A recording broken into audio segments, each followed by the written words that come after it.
Not a great plan.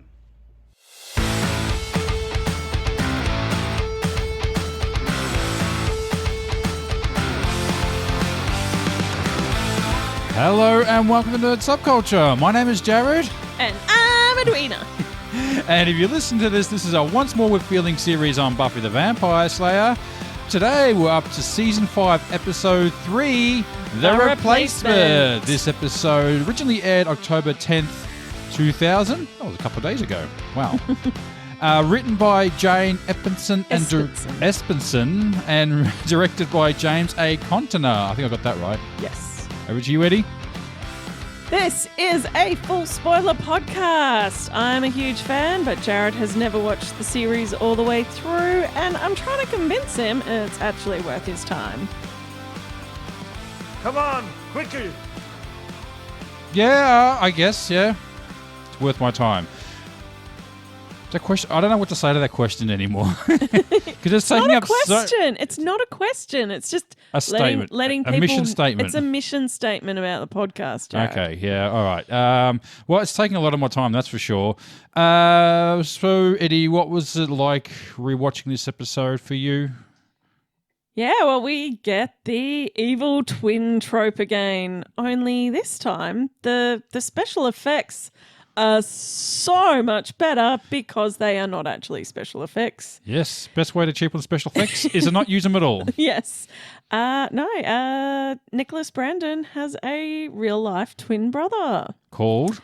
Kelly Donovan. So is that their real name? Is it Donovan? I'm guessing. I guess so. Oh, did he change his name? I don't know. Oh, we should probably should have looked that up. I don't know. It's an Emilio Estevez. Yeah, I guess Martin maybe. Sheen situation, maybe. Well, I think Estevez is their real name. Yeah. I think Emilio kept their real name, from what I know. Okay. Yeah, the Sheen's not their real name, so Charlie Sheen changed it to match his father. So people knew it was his dad. I'm by winning. Emilio Estevez went on his own. Thought, no, I'm Emilio. Or maybe there's another story to it. I don't know. Yeah, I don't know what that story is. Yeah. Yeah. This episode was all right. This is every season we get the Xander comedy episode. Yeah, well, it's normally the Xander centric episode. Yeah, which is usually the comedy one. Yeah, and they're normally pretty good. But they are generally a sort of a character analysis of Xander. Yeah. Most of the time.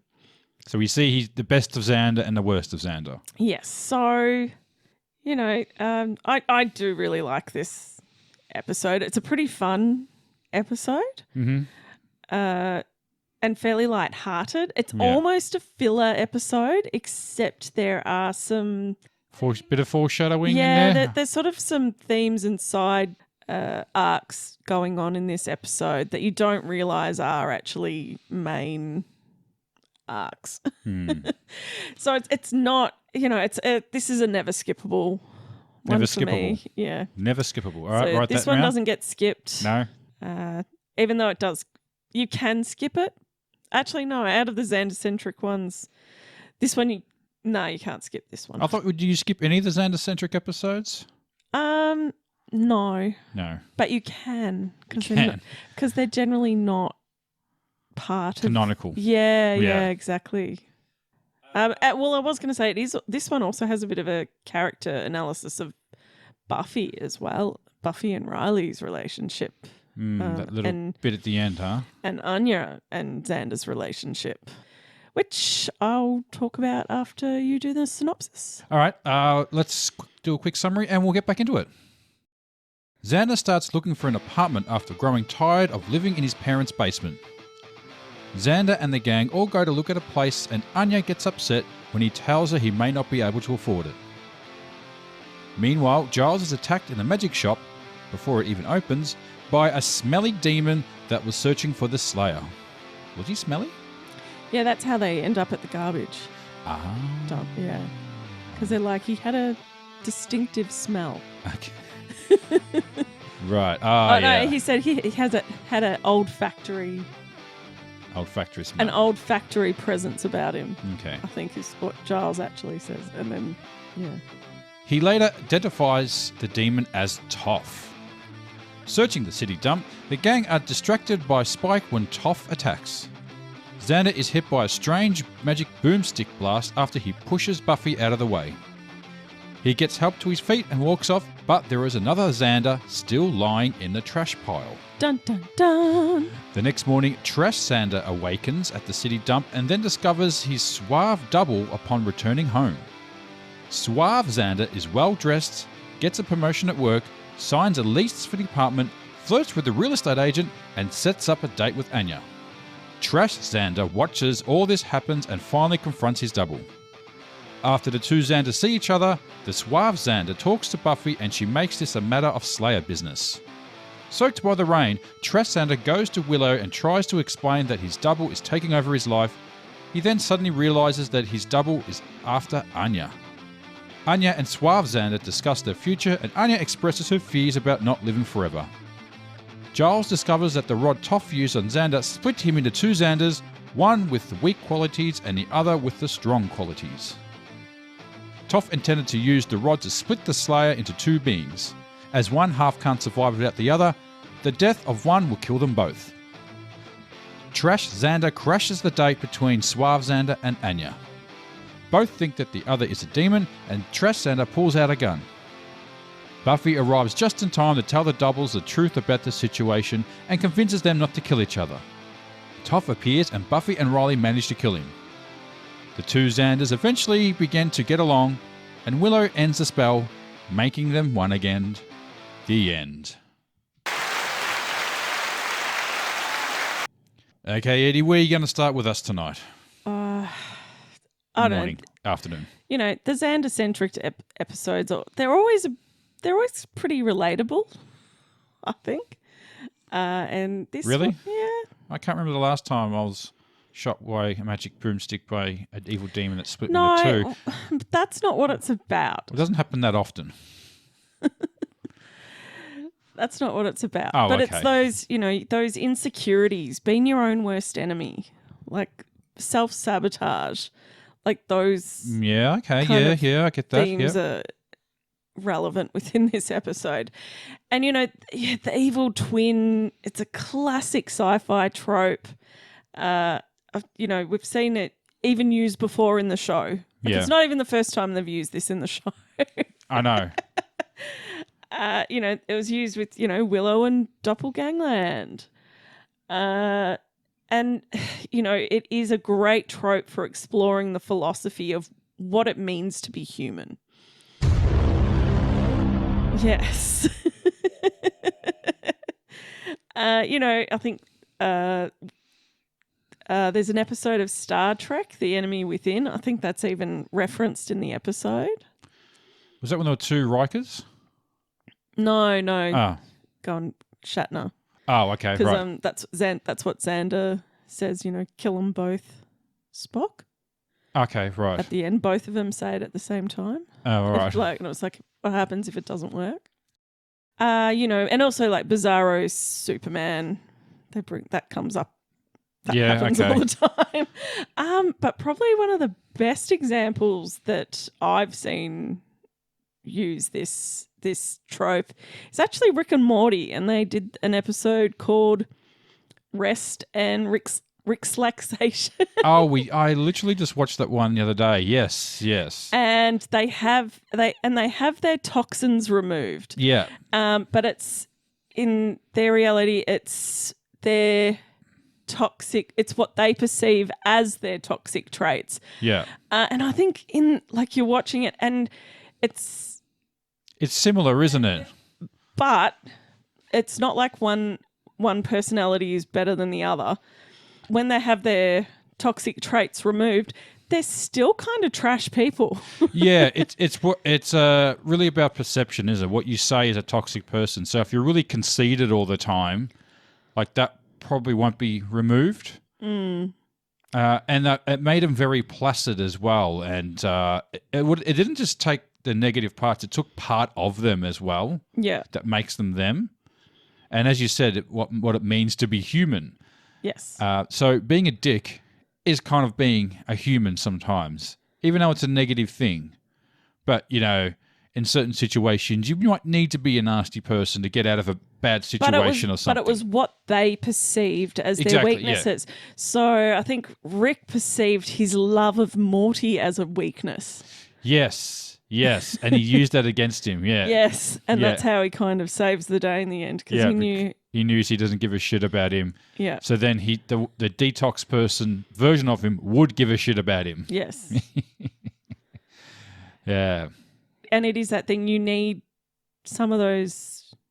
all of those traits to make you who you are. Yeah, even the bad stuff. Yeah.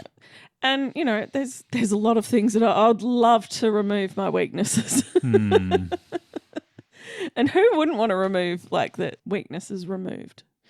Yeah. Yeah. But it's not what you think. It's kind of that the monkey paw thing, isn't it? Like when you wish for something, but it's not exactly what you expected. So, the bad parts of you are part of you. So you can't just simply rip them out because it makes up who you are. And if you don't have those things, then who are you? Yeah. And I think in that Rick and Morty episode, Morty's so-called good, self, without his toxic traits, he's American Psycho. Gotta return some video. Yeah. And what's that? Wolf of Wall Street. Belford? Yeah, Belford? Yeah, so he's Belfer. Yeah. Belfer, sorry. Yeah, so Is it Tony Belfer? No. Jordan Belfort. I was almost there. Sorry, I had to look it up. Jordan Belfort. Okay. Yeah. Yeah, and he is just horrible. Yeah. So. But getting back to Buffy. Yes. We're getting there. I was just talking about another use of the trope. Yeah. And in relation to this episode, because though Xander is broken into his strengths and weaknesses, neither one of them is evil. Yeah. And you're sort of seeing, and you watch the whole episode from the perspective of weak trash Xander. Yeah. So you think that the confident one, who's he was pretty well dressed. Yeah. For working on a construction site. And in Australia, you actually... I think most places actually. Yeah, you have to wear high vis. Well, high vis and maybe and some boots. Maybe some proper attire as well. He wasn't in. You don't wear pants or khakis. I don't know. He was in he's in a nice dress shirt and khakis. You'd never see anyone on a work site in those sort of clothes in Australia anyway. Yeah. You probably want to be wearing your worst clothes. Exactly, because they're going to get dirty. And high vis and steel cap boots. And he had none of that. It was kind of a bait and switch because I were alluding to that possibly because he was Xander, what do you call him? Suave Xander. Yeah.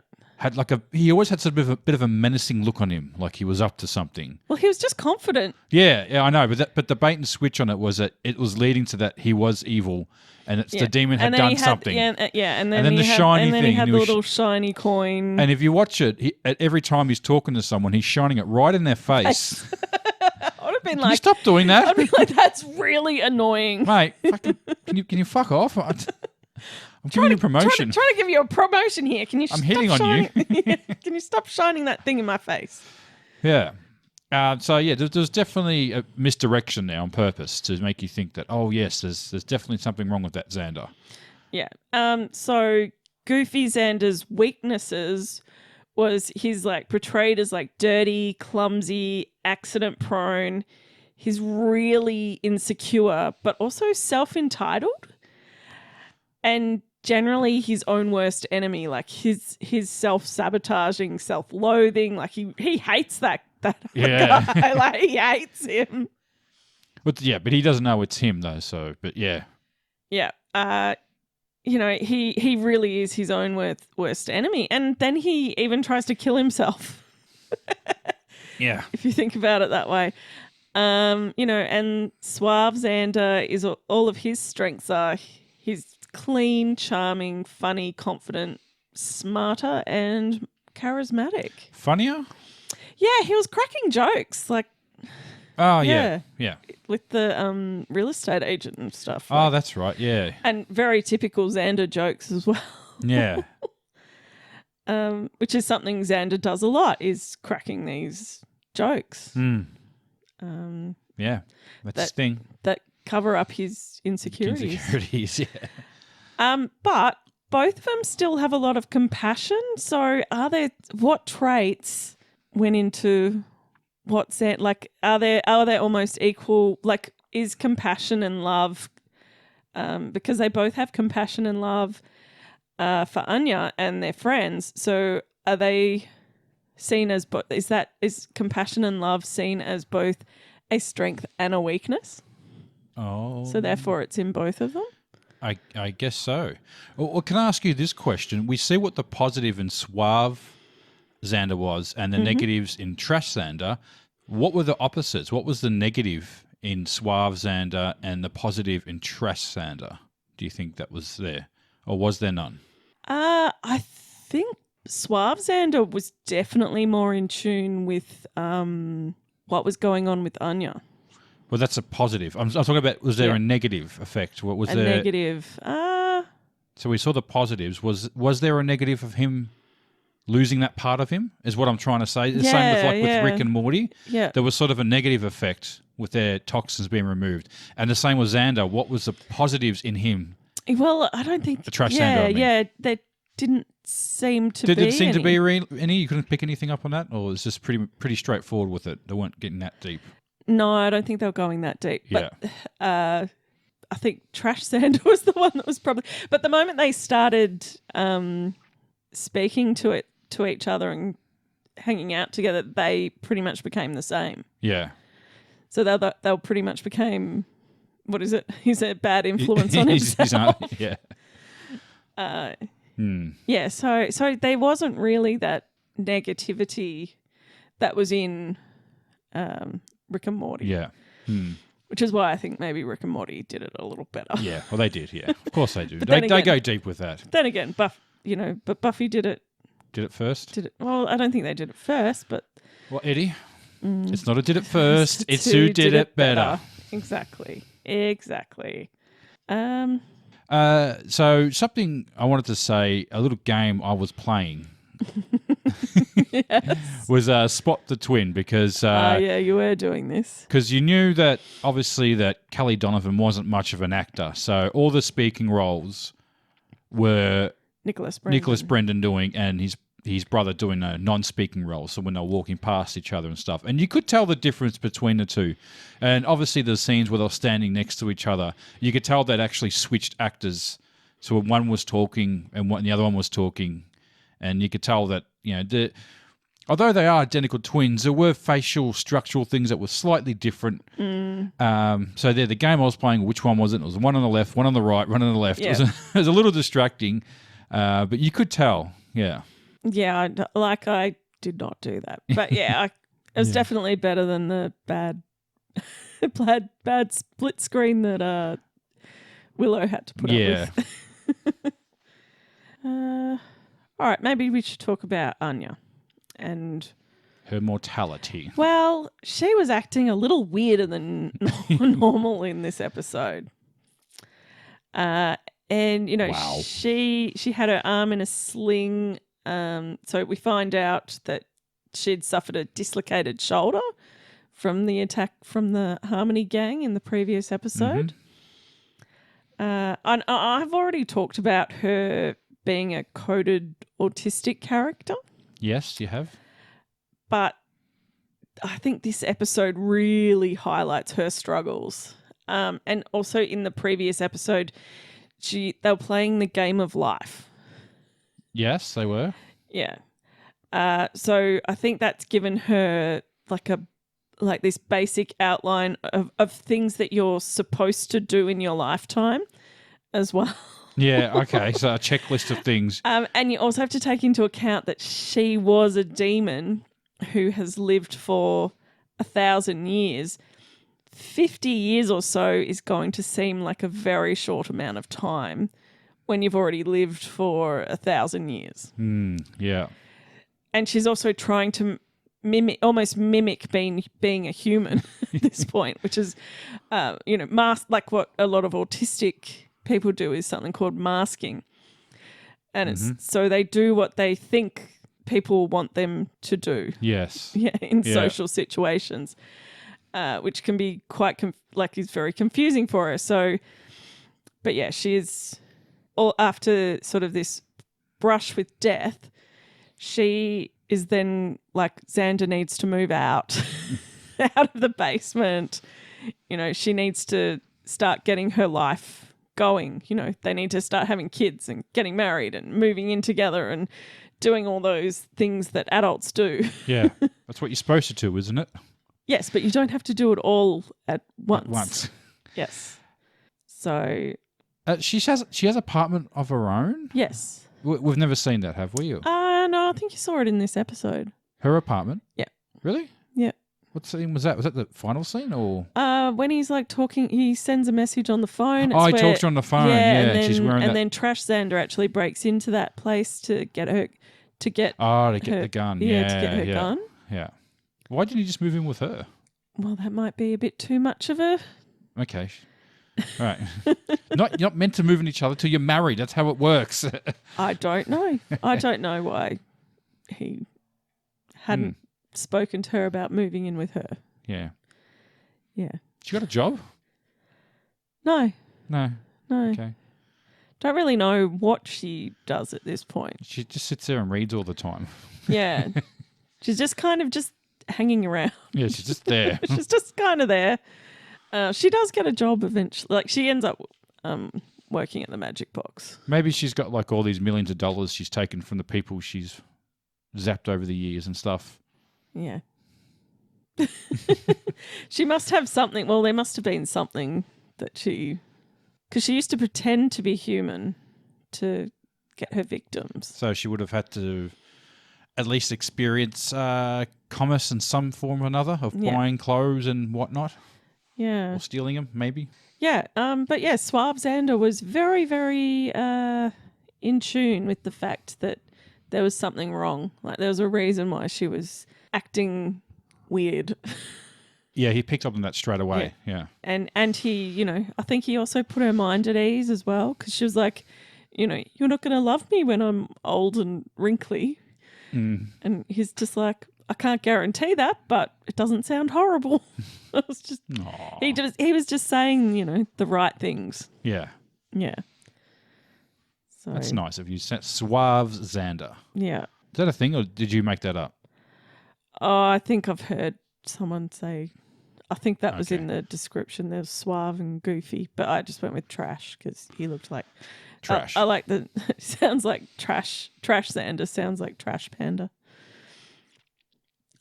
I guess it does. Yes.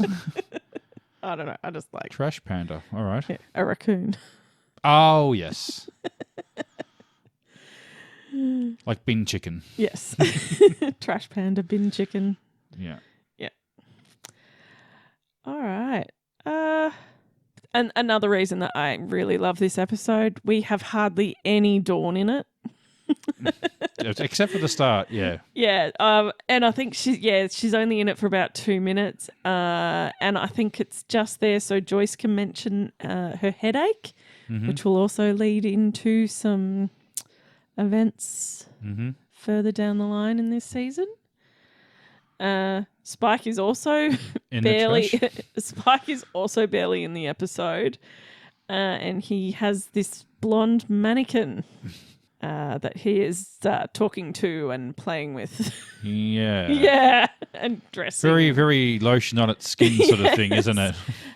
So that may also lead to something further down the line in this season. Giles, make us stop. I'll talk about Toth. So Buffy, when talking to Riley, like I think Giles says Toff, and Riley's kind of like, what? What did you say? And Buffy's like, Toff. It means moron in British. Yeah. I remember that, yes. And he's like, and Giles is kind of like, no. But anyway, if I said the word someone was a bit of a toff, what's your... Or you think prudish and snooty. Yeah, snooty and posh. Yeah, snooty and posh. He's a bit of a toff. Yeah. Someone who's a bit of a toff. He's a bit toffy. Yeah. Yeah. So they're a bit up themselves. they're in an entirely different tax bracket, but they're also kind of an ass. Yeah, a snooty asshole rich person bit or of a something. toff. Yeah. Toff or toffee? I'd say Toff. I'd say a bit of a toff. Yeah. Oh, you're a toffee little prick sort of thing. Yeah. It's just a shortening of toffee. Because you're a snotty, snobby little fucking public school upper toffee-nosed little runt. You can say what you like, you communist, but at least I've got some O-levels. Yes. Toff. But I do like the black light design. Yeah, I think all the special makeup and effects went on the toff. With the black light sort of thing. That's a pretty cheap effect to do. It looks good though. Yeah. I gotta say, he did look good as a demon. Yeah. That's what I mean. I do like that black light special effect that they did. It's very effective. It's very otherworldly. I think that's the key to it. Yeah. I also like the fact that when Toph saw Giles and he's like, "Oh, you're not the Slayer," and Giles just proceeds to try and beat the shit out of him. Yes. He's like, "Oh," the guy's like, "What the hell?" Yeah. It's like, you do not concern me. You do not concern me. I'll bring up Buffy watching the Kung Fu movie and criticizing the fighting style. Yeah. Who hasn't watched a TV show or movie that it's like what? Like, have you ever watched ER with a nurse or? I think they do their research a bit. Or a lawyer show. Well, the cops ones are terrible. Yeah, they don't follow any procedural stuff. My one that people don't like watching with me is anything on a farm. Mm-hmm. And if anyone's riding a horse on a farm. Yeah. Because that just doesn't happen. They don't ride horses, they ride bikes. Do. It's all motorcycles. The big farms, like the big outback stations, helicopters. They ride around in helicopters. Yeah. That's how they round up their animals. And motorbikes. Or four-wheelers. Like, not horses. Yeah. Horses are too expensive. Yeah, and by the way, I also just mentioned helicopters and I said horses are too expensive. But they are. Well, I think you can do it a bit quicker. And probably maybe not the quaddies because they're a bit dangerous. They flip all the time. You're probably safer on a bike. Probably. Yeah, unstable ground. Yeah. I don't know. All the farmers in our area had like the dirt bikes. Not like road. They don't ride around on trail bikes. Like proper. You don't need a license for those, so you can just go around, go nuts. So yeah, the proper trail bikes. Drink as much beer as you want. Yeah. The ones with the big fucking motherfucker tires. Yeah, trail bikes, yeah. Yeah. Moving on. Yeah. Xander doing the Snoopy dance. Yeah, he did the Snoopy dance. That had been mentioned in Passion.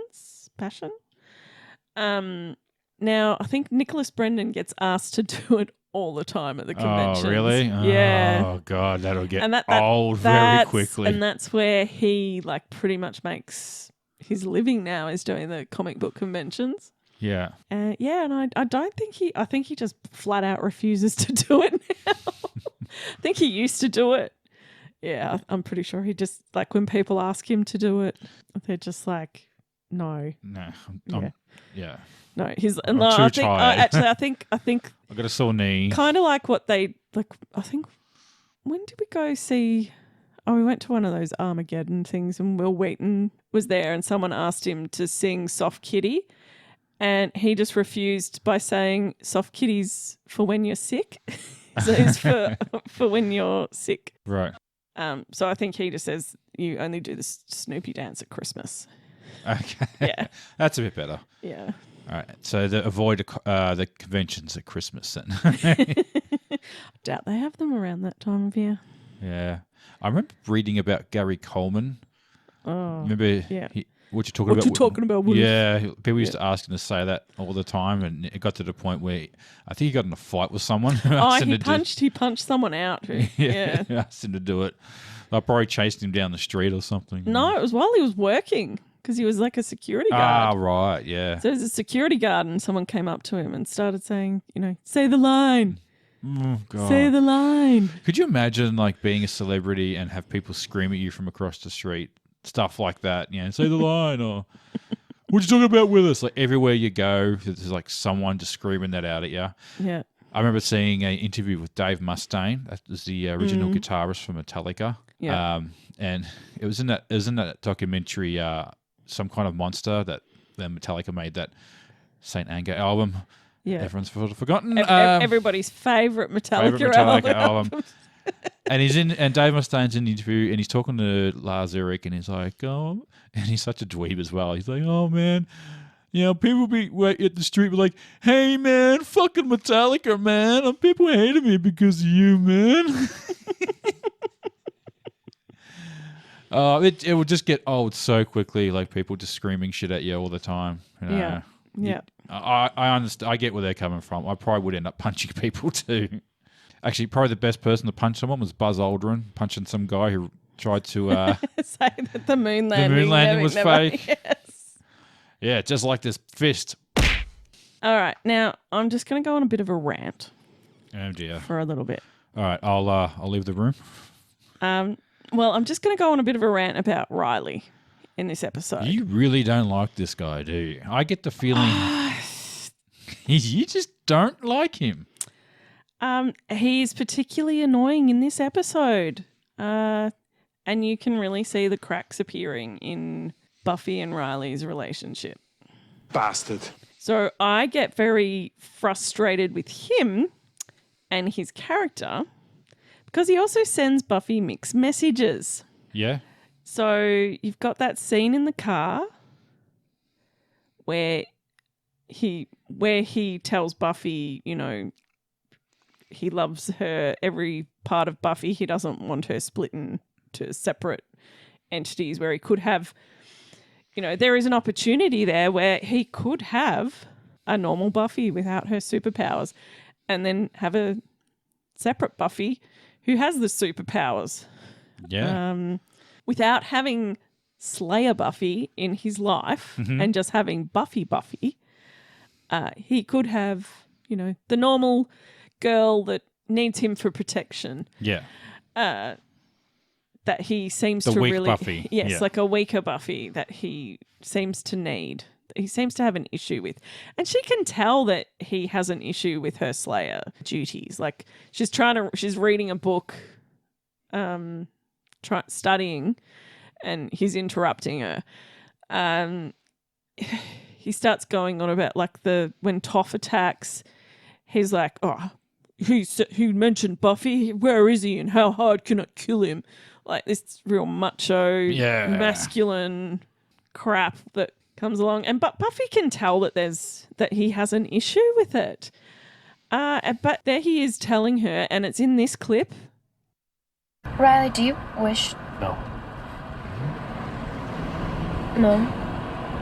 You don't even know what I was going to say? Yes, I do. You wanted to know if I wished you got hit by the ferula Gemini. Got split in two. Well, you have been kind of wrinkly about the whole Slayer gig. Instead of having Slayer Buffy, you could have Buffy. I have Buffy. But being the Slayer is part of who you are. You keep thinking I don't get that, but... It's just... I know how unfun it can be. Bad hours, frequent bruising, cranky monsters. Buffy. Like, if you led a perfectly normal life, you wouldn't be half as crazy as you are. I gotta have that. I gotta have it all. I'm talking toes, elbows, the whole bad ice skating movie obsession, everything. There's no part of you I'm not in love with. So he says all of this really nice stuff, and Buffy sort of does this little happy smile. Uncomfortable. Well, no, it's kind of a little happy, like self-assured little smile that she does. But this is the second time he's said I love you to her, and she hasn't said it back to him. But one of those times, Faith was actually in her body. Okay, so she wasn't there. Fair enough. But is he still counting it? I don't know. And then because she didn't say I love you back, there's this line that he says to Xander. Yeah. At the end. Yeah. This one. Oh, yeah. Here we go. Yep. Can you play the clip? Yeah. I'm well aware of how lucky I am. Like, lottery lucky. Buffy's like nobody else in the world. When I'm with her, it's like I'm split in two. Half me is just on fire, going crazy if I'm not touching her. The other half is so still and peaceful, just perfectly content. Just knows this is the one. But she doesn't love me. I'm going to fix that. Hang on. It should be Buffy doesn't love me enough. That's his Well, she hasn't said it mentality. at all. Okay. So, Buffy has a lot of leftover trauma from Angel. Yeah, okay, fair enough. Yeah. And they also had this very epic, passionate, tragic, romance, love affair, this purely epic I know. first I've seen love. it all, yeah. We've watched it all. And I think that Riley wanted that. He wanted that, that obsession, that infatuation that she had with Angel. But that's not healthy. That's not a healthy relationship. It wasn't. That's also not they did not have a healthy dynamic at all. So I think Buffy feels almost equal in their relationship with Riley. And maybe she's just not ready to say, I love you. Yeah, okay. Okay. I want to throw my 2 cents in there. I'm not going to like this. All right. Now, if I can give a life pro tip, I'm going to give a life pro tip, all right? Mm-hmm. And it's a very important thing. If you're in a relationship with someone and they say, I love you, you're supposed to say, I love you too. True. Okay? Now, it might not be true. It might be a lie. But if someone says that to you, you have to say it back, okay? Now, you might have a stance that, I don't know the person long enough and I want to know if I'm really in love. That is all irrelevant, okay? If you are dating someone in a relationship and they say the words, I love you, you say I love you back. Yeah. All right, that's all you have to do. I actually think it was the way that he was communicating to her, she didn't realize that she was supposed to say it. It wasn't a conversation that you say it back. Yeah, fair enough. Yeah. I mean, I'll allow that. Yeah. And this is part of the issue as well, is that they don't really communicate to each other very well. And the fact that he doesn't talk to Buffy about this issue that he's having. He talks to Xander, but not to her. It's something that constantly happens. Like, they'll talk to other people about their issues, but they never actually talk to each other. Yeah, and I think that's pretty common. I think people do that all the time. Maybe they don't want to hurt the other person's feelings, or they don't want to start an argument or avoid confrontation. But yeah, you just need to be honest sometimes, and there's probably some truth to that. I just think But it's not easy to do. Yeah, but I just think he wants the relationship that she had with Angel, but that wasn't a healthy dynamic. Yeah, that's what I mean. So it's just it's just frustrating because by the way, he's only going to get worse and worse and worse to the point where we'll be watching it and I'll be screaming at the TV. Like, this is not about you, fuckwit. Oh God. Yeah. Anyway. All right. So that concludes Eddie's rant. Our new segment. Eddie's rant on Riley. All right. I can make a little collection of these. You probably could. I've got a fair bit of a few. Yeah, I've got some content on that, so that can be its own little podcast. Eddie's rant. But I should ask. Yes. Had you seen this episode? I think I have. Yeah, I have seen this episode. Yeah. Okay. Yeah. I don't know if I've seen it all the way through, but yeah, I definitely have. Well, actually, I probably have, because I remember the shiny thing where he's holding the coin, and I fell for the bait and switch, thinking, he's an evil Xander. And then finding out that, no, it's just 2 different parts. So, yeah, definitely have seen this one. Tick that off. Okay. Also, did you go down any rabbit holes this episode? Not really rabbit holes. Celebrity junk crap, actually. Celebrity identical twins. Now, here are 10 celebrity identical twins you didn't know. It's amazing how many hits I got on that when I was looking up celebrity twins of all these trashy celebrity websites. I kind of maybe eye roll going, do I really want to talk about this crap tonight? Is that really what we talk about? Identical twins or famous identical twins. Rami Malek has an identical twin. Did you know that? I did not know that. And he looks absolutely nothing like him. Oh, okay. Yeah. He's like not even close. Vin Diesel has an identical twin, which I'm suspecting looks nothing like him. The Olsen twins aren't identical twins. No. No, they're fraternal twins. I forgot his name. The ice guy from X-Men. Oh, yeah, we've already talked about them. Yeah, we have we? Because he was actually in an episode. Ah, yes, that's right, yeah. There are lots of fraternal twins, but twins where they've actually played the same character. So you have lots of actors who've played twins where they've done the split screen, but don't seem to be many where you've had twins play the same character. And I can think of one famous one is Linda Hamilton in Terminator 2. Ah, yes. She has an identical twin, and they used her in a few shots. There's the one where she has the dream and she's seeing the woman playing with, or herself playing with the children at the playground. Yes, yep. That And was she's her at the identical fence, twin. yeah. Yeah, and she's at the fence. When she's coming up the And the there's belt. scene at the end where you see her coming up with the belt and she grabs, and the Terminator grabs John Connor, which should have killed him right then and there, but didn't for some reason. But it's funny that one of the fence, like, it seemed like they didn't need a twin because you didn't see him in the same shot, really.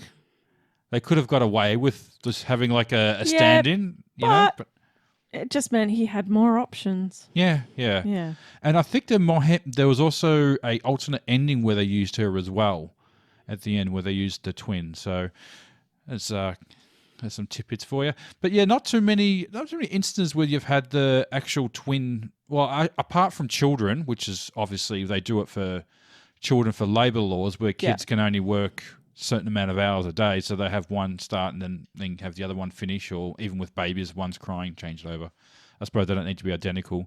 So that's a trick that they use often. I guess that's a common. You'd be surprised how many actors would have twins, because they probably were used a lot when they were children. They probably started acting when they were kids. Yeah.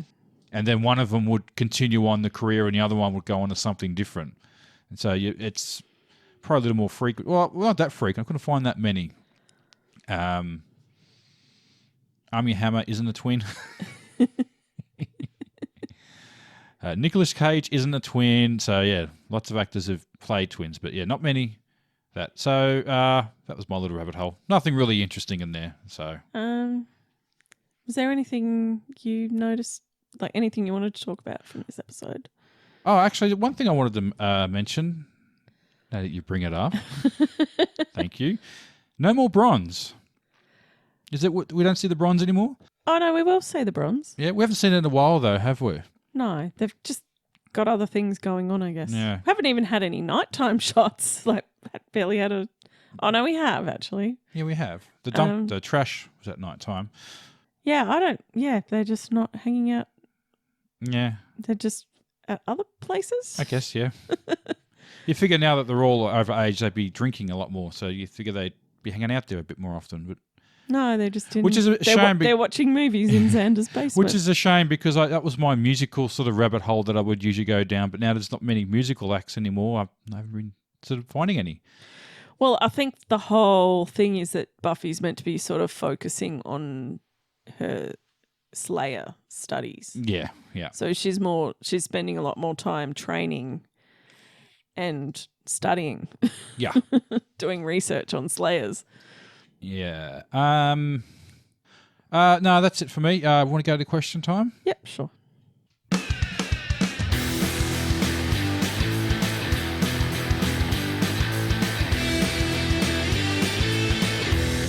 I want to ask you a bunch of questions, and I want to have them answered immediately.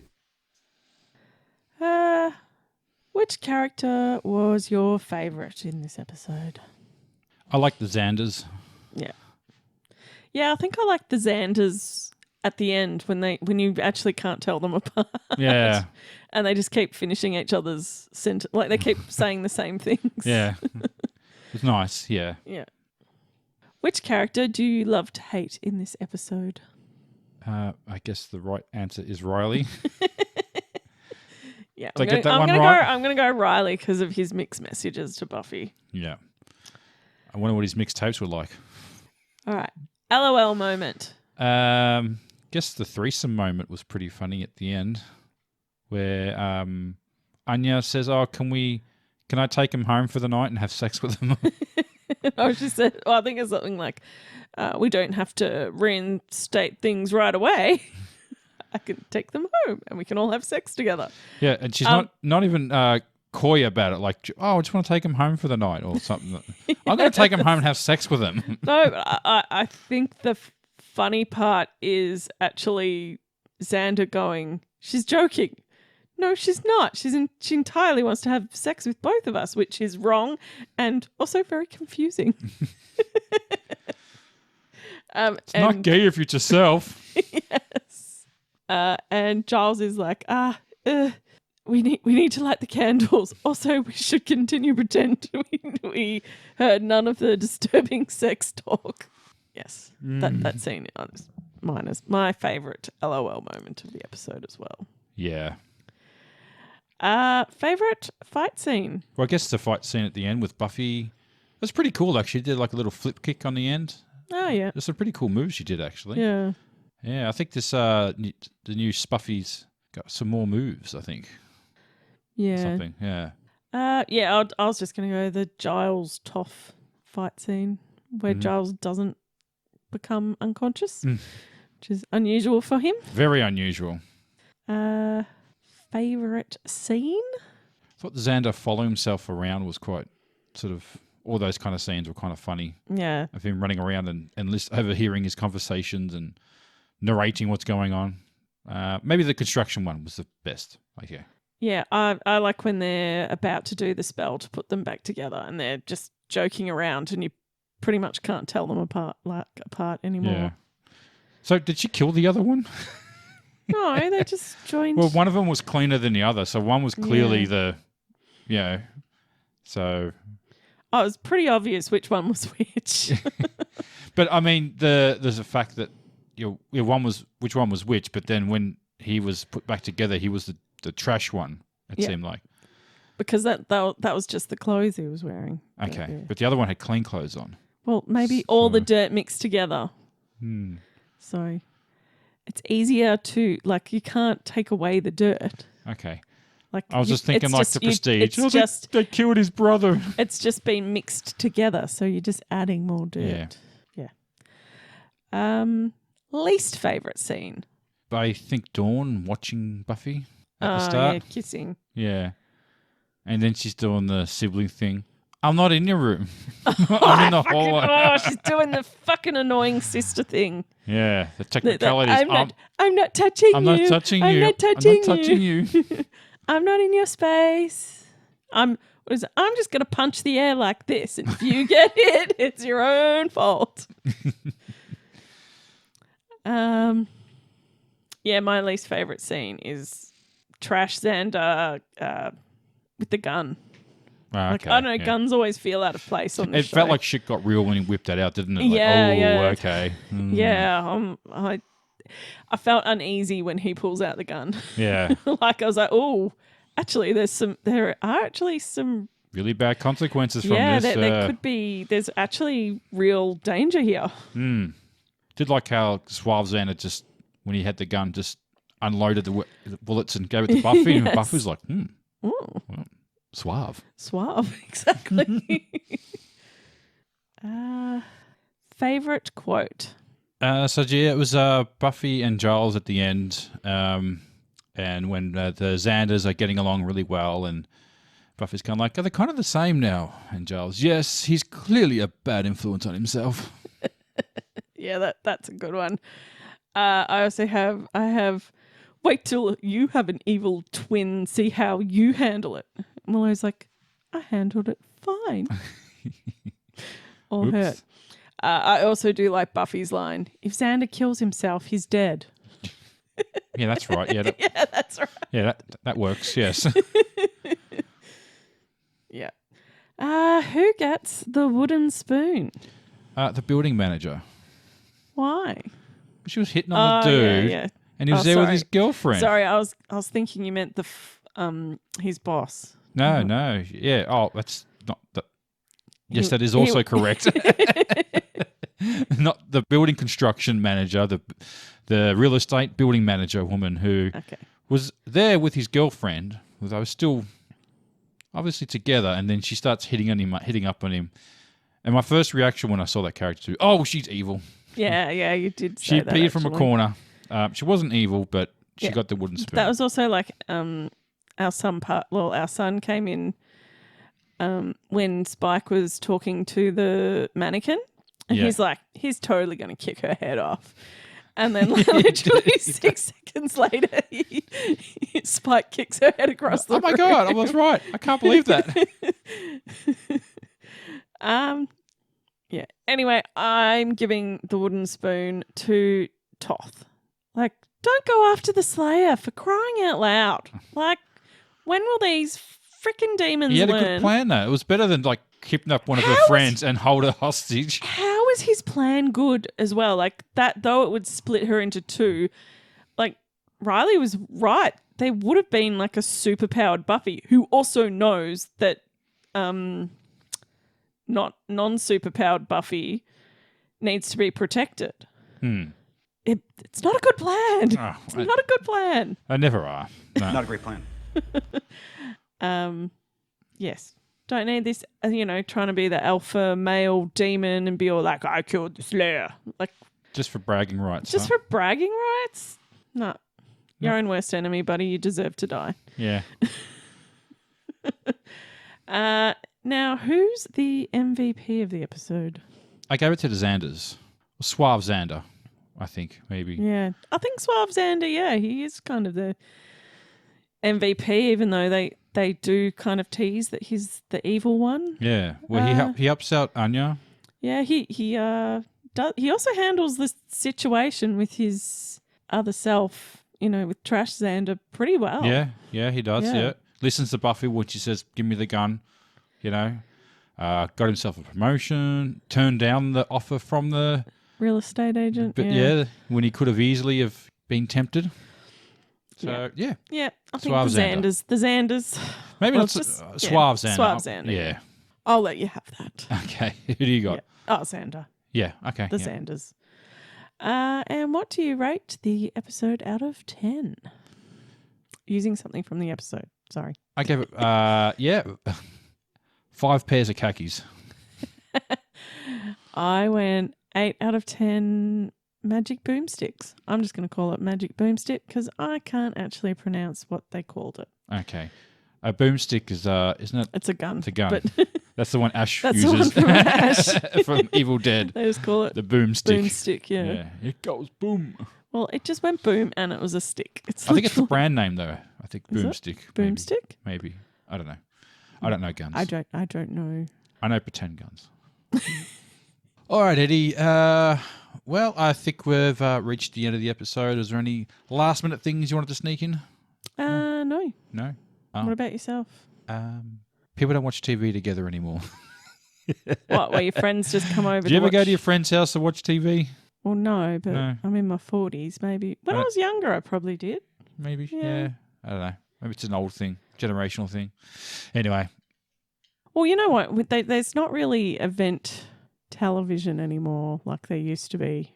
Yeah, well, you can't watch them all together because everything airs at different... No one watches it live on air, Yes. I guess, is the issue. So, yeah.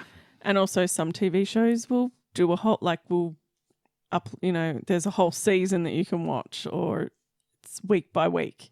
Yeah, it's changed. Landscape's changed. We have to change with it. Yeah. All right. Yeah. All right, Eddie. I'm just going to do it. Here we go. 1, 3, 2, 1. Boom.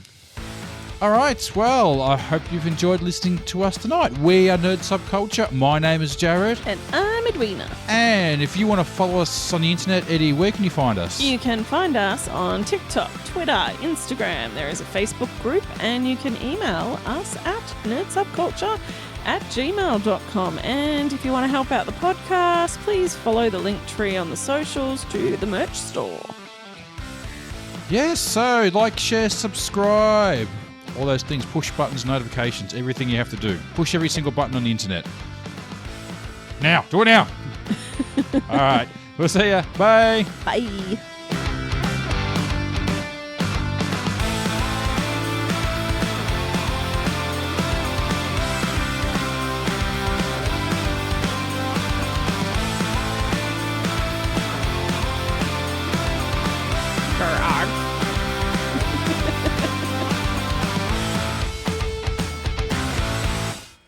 Amelia!